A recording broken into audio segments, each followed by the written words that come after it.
एकनाथ शिंदे मुख्यमंत्री देवेंद्र फडणवीस यांच्या भेटीसाठी पोहोचलेले आहेत।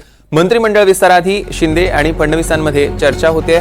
फडणवीस यांच्या भेटीसाठी शिंदे आता सागर बंगल्यावर पोहोचलेले आहेत। या क्षणाची सगळ्यात मोठी आणि महत्त्वाची बातमी आपण बघतोय, दृश्यांमध्ये बघू शकतोय ताजी दृश्य एनडीटीव्ही मराठीच्या स्क्रीनवर।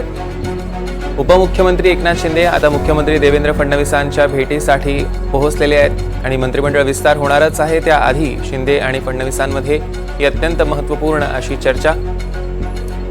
देवेंद्र कोल्हटकर आपले प्रतिनिधी आपल्या सोबत जोडले गेले। देवेंद्र, काय अधिकचे अपडेट्स आहेत?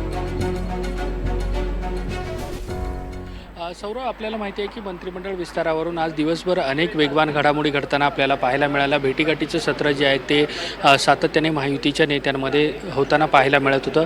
प्रामुख्याने चंद्रशेखर बावनकुळे हे एकनाथ शिंदे आणि देवेंद्र फडणवीस यांच्याशी दोघांशी भेट घेत होते, चर्चा करत होते आणि आता अखेरकार एक महत्त्वाची बैठक जी आहे ती सागर बंगल्यावरती सुरू आहे। मुख्यमंत्री आणि उपमुख्यमंत्री एकनाथ शिंदे यांच्यामध्ये ही बैठक सुरू आहे। देवेंद्र फडणवीस, एकनाथ शिंदे हे गेल्या काही दिवसापासून त्यांच्यामध्ये भेट झाली नव्हती आणि काही जी खाती आहेत त्यांच्यावरून चर्चा ज्या आहेत त्या प्रामुख्याने या बैठकीमध्ये सुरू आहेत।